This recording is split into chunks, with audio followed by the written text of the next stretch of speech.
मैं उन बेईमानों से भी कहना चाह रहा हूं कि एक तरफ अख्तरुल ईमान है तो दूसरी तरफ वो 4 बेईमान है, और हम इन बेईमानों को कभी साथ इनको कभी माफ नहीं करेंगे जिन्होंने सत्ता के लिए अपने ईमान को बेच दिया। वो जो 4 विधायक को तेजस्वी यादव ने और नीतीश कुमार ने खरीद लिया, मैं उनसे कह रहा हूं कि आपने सीमांचल की जनता को धोखा दिया, आपने सीमांचल की जनता के पीठ पर खंजर घोंपा। मैं आपसे वादा कर रहा हूं कि अगर सारी दुनिया भी मेरा साथ छोड़ देगी मगर एक असादुद्दीन ओवैसी सीमांचल की लड़ाई लड़ते रहेगा। आप बताइए कि यहां पर कांग्रेस का एमपी है, कौन सा काम कांग्रेस के एमपी ने करवाया? अलीगढ़ मुस्लिम यूनिवर्सिटी का एक कॉलेज है एमबीए का, कांग्रेस ने झूठ कहा कि हमने अलीगढ़ मुस्लिम यूनिवर्सिटी का कैंपस किशनगंज में कायम किया। इसी कांग्रेस के एमपी के सामने मौजूदा मरकजी वजीर धर्मेंद्र प्रधान ने कहा कि कांग्रेस ने अलीगढ़ मुस्लिम यूनिवर्सिटी का सेंटरी साइन वहां पर मंजूर नहीं किया था, मगर आपने धोखा दिया सीमांचल की जनता को। मेरे अजीज दोस्तों, मेरी इज्जतदार मां और बहनों, आप जानते हैं कि कांग्रेस हो या राजद हो या जेडीयू हो या बीजेपी हो, वो लफ्ज सीमांचल बोलने से डरते थे, शर्माते थे, मगर ये वही मजलिस इत्तेहादुल मुस्लिमीन है जिसने बेबाक तरीके से सीमांचल का नाम लिया और सीमांचल की जमीन पर बसने वाले इंसानों की लड़ाई लड़ने का काम का आगाज किया। ये वही मजलिस इत्तेहादुल मुस्लिमीन है जिसने भारत की पार्लियामेंट लोकसभा में सीमांचल के इंसाफ के लिए संविधान की आर्टिकल 371 के तहत इस बात का हमने प्राइवेट मेंबर्स बिल दिया कि सीमांचल में एक विकास आयोग बनाया जाए, एक डेवलपमेंट काउंसिल बनाया जाए ताकि सीमांचल से इंसाफ हो सके। मेरी इज्जतदार दोस्तों, मेरी इज्जतदार मां और बहनों, आप जानते हैं कि मजलिस ने जब से इस लड़ाई का आगाज किया, आप तमाम ने हमारा साथ दिया, आपने हमको अपने मोहब्बतों से नवाजा। मैं आपका शुक्रिया अदा करता हूं और आपसे फिर से अपील करता हूं कि लड़ाई हमको लड़ना है। ये लड़ाई हमको अपने आने वाली नस्ल को बचाने के लिए लड़ना है। ये लड़ाई हम अपने बच्चों को अच्छी शिक्षा दिलाने के लिए लड़ना है। ये लड़ाई हमको लड़ना इसलिए है ताकि सीमांचल में लोग इज्जत की जिंदगी गुजार सके। हाँ, मैं इस बात को जानता हूं कि जिस जनता ने मजलिस के उम्मीदवारों को एमएलए बनाया, उन लोगों ने मजलिस को छोड़ दिया और इख्तिदार की कुर्सियों पर बैठने वाले जालिमों के सरों उनके पैरों के सामने अपने सरों को झुका दिया। मैंने उन तमाम से कहा था कि तुम सीमांचल की जनता के बाजू बैठो, तुम सीमांचल की जनता के साथ चलो, तुम सीमांचल की जनता की तकलीफ को समझो, तुम सीमांचल के इंसाफ के लिए तो थोड़ी तकलीफ उठाओ, मगर जिनको आपने अपने वोट से और मोहब्बतों से और दुआओं से कामयाब किया, उन्होंने आपके साथ चलना उनको पसंद नहीं था, वो आपके बाजू बैठना नहीं चाहते थे, वो आपकी तकलीफ को अपनी तकलीफ नहीं समझना चाहते थे, वो आपके आराम को अपना आराम नहीं समझते थे। इसीलिए उन्होंने अपने सत्ता के लिए, अपनी दौलत को बढ़ाने के लिए उन्होंने सीमांचल की जनता के साथ धोखा किया।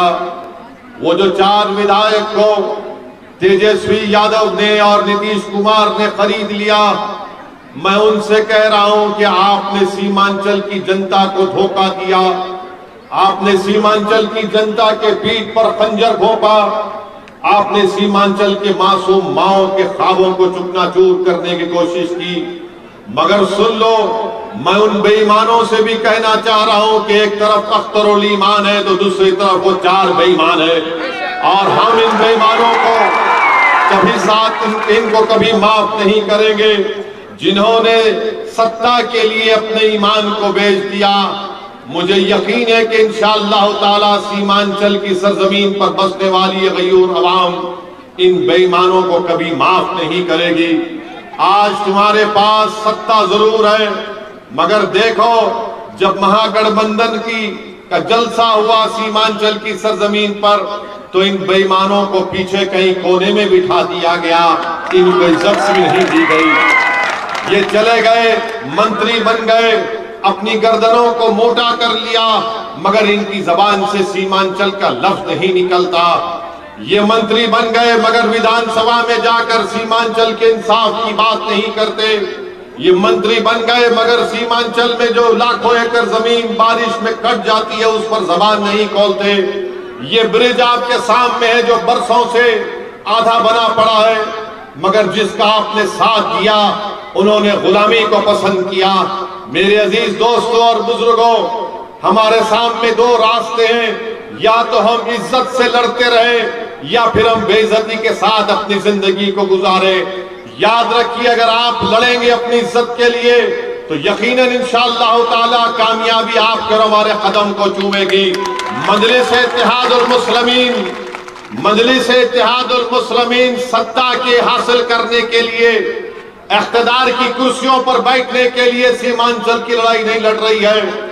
मजलिस इत्तेहादुल मुस्लिमीन सीमांचल की लड़ाई इसलिए लड़ रही है ताकि हम अपनी माँ और बहनों के ख्वाबों को पूरा कर सकें। मजलिस सीमांचल की लड़ाई सत्ता में बैठने के लिए नहीं लड़ रही है, बल्कि मजलिस सीमांचल की लड़ाई इसलिए लड़ रही है ताकि हमारे नौजवानों के ख्वाबों को पूरा किया जा सके।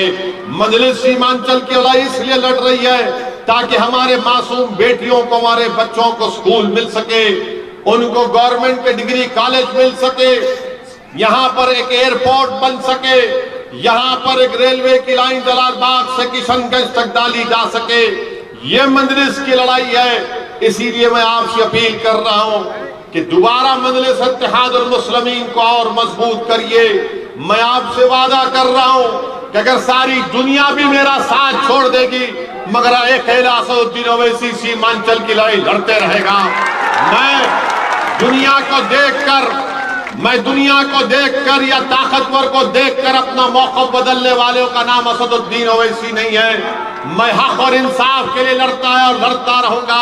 अरे सारी दुनिया मुझसे अगर उठकर कहेगी कि तुम सीमांचल की बात मत करो, तो मैं तब भी कहूंगा कि सारी दुनिया की अवाम एक तरफ, मेरी सीमांचल की सरजमीन पर बसने वाले इंसान एक तरफ। मेरे अजीज दोस्तों और बुजुर्गों, इस बात को आपको समझने की जरूरत है कि आप देखते हैं कि पूर्णिया का एयरपोर्ट है, अमित शाह दिल्ली से आते हैं, मोदी के बड़े बड़े कारनामे गिनाते हैं कि मोदी के 56 इंच का सीना है। अरे अगर 8-9 साल में तुमने पूर्णिया का एयरपोर्ट नहीं बनाया तो कब बनाओगे? आप जानते हैं कि मोदी सरकार अगर चाहती तो एयरपोर्ट खुल जाता। अगर मोदी सरकार चाहती तो पटना की हाईकोर्ट का एक बेंच यहां पर उसको कायम किया जाता ताकि यहां की जनता को 350-400 किलोमीटर का सफर तय ना करना पड़े। आप जानते हैं कि बारिश होती है तो 4-4 महीने यहाँ की जनता रोड पर अपनी जिंदगी को गुजारती है। आप जानते हैं कि जब बारिश होती है तो जमीन लाखों एकड़ कट जाती है। गवर्नमेंट का कानून है कि जमीन जाती है तो 3 डेसिमल जमीन मिलनी चाहिए, मगर नहीं किया जाता। मार्केट को डेवलप किया जाना चाहिए, मगर मार्केटों को डेवलप नहीं किया जाता। हम पूछना चाहते हैं नीतीश कुमार से और गठबंधन के तेजस्वी यादव से कि आखिर आपको सीमांचल से इतनी नफरत क्यों है? मुझे अभी अख्तरुल ईमान साहब बता रहे थे कि नीतीश कुमार ने राजगीर में एक कांच का ब्रिज बनाया है। राजगीर में नीतीश कुमार ने कांच का ब्रिज बनाया। और देखो इस ब्रिज को देखो नीतीश कुमार, क्या तुम अंधे हो चुके हो? तुम वहां पर एक कांच का ब्रिज बना सकते हो और सीमांचल की सरजमीन पर ऐसे कई ब्रिज आधे अधूरे पड़े हुए हैं। आखिर नीतीश कुमार को और तेजस्वी को सीमांचल की जनता से इतनी नफरत क्यों है? क्यों नहीं तुमने ब्रिज को बनाया, मगर राजगीर में आपने कांच का पुल बना दिया।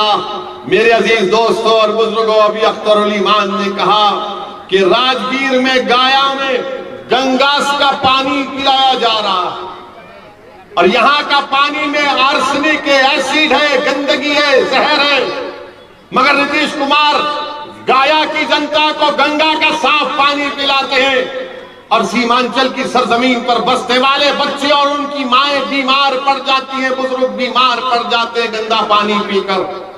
सीमांचल से इंसाफ नहीं किया जाता। हम नीतीश कुमार से पूछना चाहते हैं कि नालंदा जिले में आपने क्या क्या काम नहीं करवा दिया। नालंदा जिले को आपने एक महल की तरह तामीर कर दिया, मगर सीमांचल को तुमने क्यों वीरान किया नीतीश कुमार? सीमांचल को तुमने क्यों वीरान किया तेजस्वी यादव? बताओ। तुम लाख गालियां दे दो असदुद्दीन ओवैसी को, तुम जितने इल्जाम लगाना चाहते इल्जाम लगाओ, दुनिया में जितनी गालियां हैं मुझे दो, मगर मेरे सवाल का जवाब दो कि तुम अगर मुझे गालियां दोगे तो क्या सीमांचल की जनता से इंसाफ होगा? मैं तुम्हारी गालियां सुनने के लिए तैयार हूं, मगर याद रखो सीमांचल की इंसाफ की लड़ाई असदुद्दीन ओवैसी मर भी जाएगा, मगर ये जनता लड़ती रहेगी, ये हमारी मां और बहनें लड़ती रहेंगी। मेरी इज्जतदार मां और बहनों, आप जानती हैं कि नीतीश कुमार ने दरभंगा मधुबनी में आप देखते हैं कि क्या क्या डेवलपमेंट वहां पर करवाया। जल संसाधना स्कीम है, 32,000 करोड़ का बजट है। बताओ गठबंधन के नेता तेजस्वी और नीतीश कुमार, 32,000 करोड़ के बजट में तुमने सीमांचल को 100 करोड़ रुपए भी नहीं दिए। 100 करोड़ रुपए भी नहीं मिलते आपको, और आकर बोलेंगे कि ओवैसी आपका वोट तोड़ने आया है, ओवैसी फुला करता है। अरे 32,000 करोड़ का तुम्हारा बजट है और तुम सीमांचल को 100 करोड़ नहीं देते, और तुम गालियां मुझे देते हो, तुम इल्जाम मुझ पर लगाते हो। अरे सत्ता में तुम हो, बरसों से तुम मुख्यमंत्री हो, बरसों से तुमने सत्ता में बैठकर तुमने इख्तियार की मलाई खाई है। अब बताओ तुम 100 करोड़ जल के लिए नहीं देना चाहते सीमांचल के लिए। इसीलिए मेरे अजीज दोस्तों, मेरी इज्जतदार मां और बहनों, अख्तर उल ईमान ने सही कहा कि सबने दिया हमको चोट, अब हम अपनी पार्टी का वोट, सबने हम दिया हमको चोट, अब हम अपनी पार्टी का वोट सिर्फ मजलिस इत्तेहादुल मुस्लिमीन को देंगे। आपको सबने चोट दिया है, और ये नहीं चाहते कि सीमांचल से कोई खड़ा हो जाए जो पटना में जाकर इन तमाम को आपकी इंसाफ की बात कर सके। इसीलिए अब की बार इंशाअल्लाह ताला बेईमानों को हम अपने साथ नहीं लेंगे, लड़ने वालों को अपने साथ लेंगे, ताकि वो जाकर विधानसभा में सीमांचल की लड़ाई लड़ सके। आप बताइए कि यहां पर कांग्रेस का एमपी है, कौन सा काम कांग्रेस के एमपी ने करवाया? अलीगढ़ मुस्लिम यूनिवर्सिटी का एक कॉलेज है एमबीए का, कांग्रेस ने झूठ कहा कि हमने अलीगढ़ मुस्लिम यूनिवर्सिटी का कैंपस किशनगंज में कायम किया। इसी कांग्रेस के एमपी के सामने मौजूदा मरकजी वजीर धर्मेंद्र प्रधान ने कहा कि कांग्रेस ने अलीगढ़ मुस्लिम यूनिवर्सिटी का सेंटरी साइन वहां पर मंजूर नहीं किया था, मगर आपने धोखा दिया सीमांचल की जनता को। मेरे अजीज दोस्तों और बुजुर्गों, इसीलिए हम आपसे अपील कर रहे हैं कि आप मजलिस इत्तेहादुल मुस्लिमीन को और मजबूत करिए।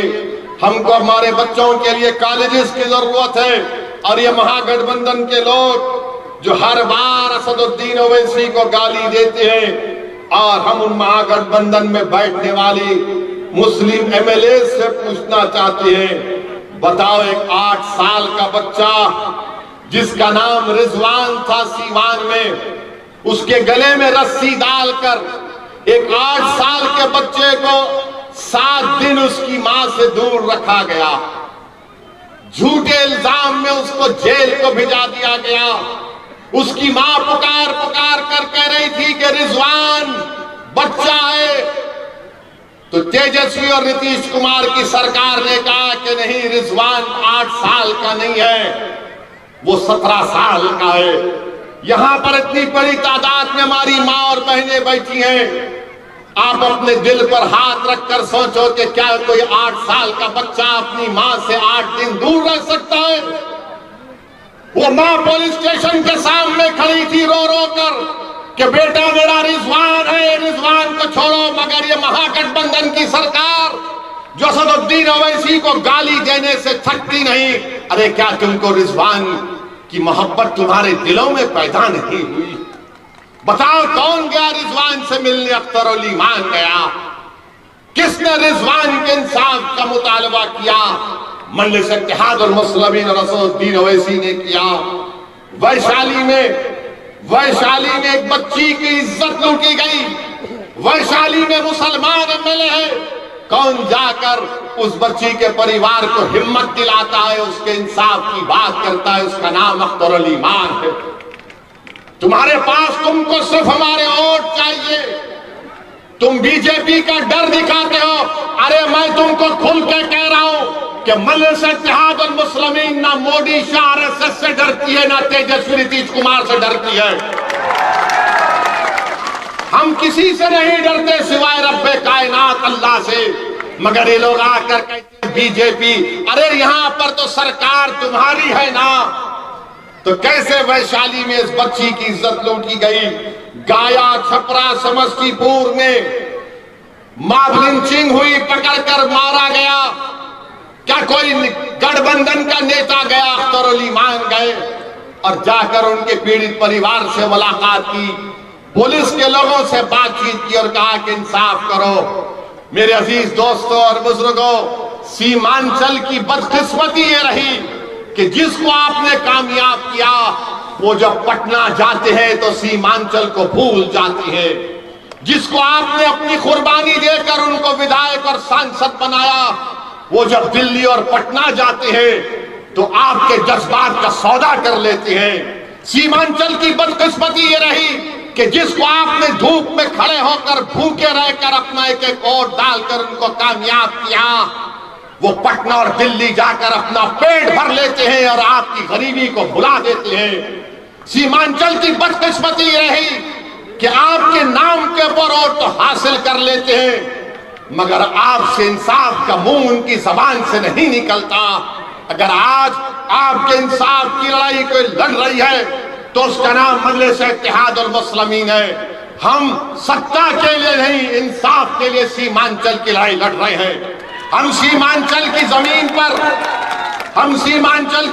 पर बसने वाले मुसलमानों के लिए नहीं, बल्कि सीमांचल की जमीन पर हर बसने वाले इंसान की लड़ाई हम लड़ रहे हैं। ये मजलिस इत्तेहादुल मुस्लिमीन का हद है। मैं आज आपसे कह रहा हूं कि हम उस वक्त तक खामोश नहीं बैठेंगे जब तक के सीमांचल से इंसाफ नहीं होगा। सुन लो दिल्ली में बैठे हुए बादशाह नरेंद्र मोदी, सुन लो पटना में बैठे हुए मुख्यमंत्री नीतीश कुमार और तेजस्वी यादव, अगर सीमांचल से इंसाफ नहीं होगा तो असदुद्दीन ओवैसी मजलिस के हजारों और सीमांचल की लाखों जनता के साथ चक्का जाम कर देगा सीमांचल में, याद रखो। अब हम खामोश नहीं बैठेंगे। क्या आप हमारे साथ चक्का जाम के लिए तैयार हैं? क्या आप अपनी लड़ाई लड़ने के लिए तैयार हैं? तो सुन लो गुलामों, अब हम तुम्हारी गुलामी नहीं करेंगे। जो गुलामी करते थे वो तुम्हारी चौखट पर सर झुका दिए।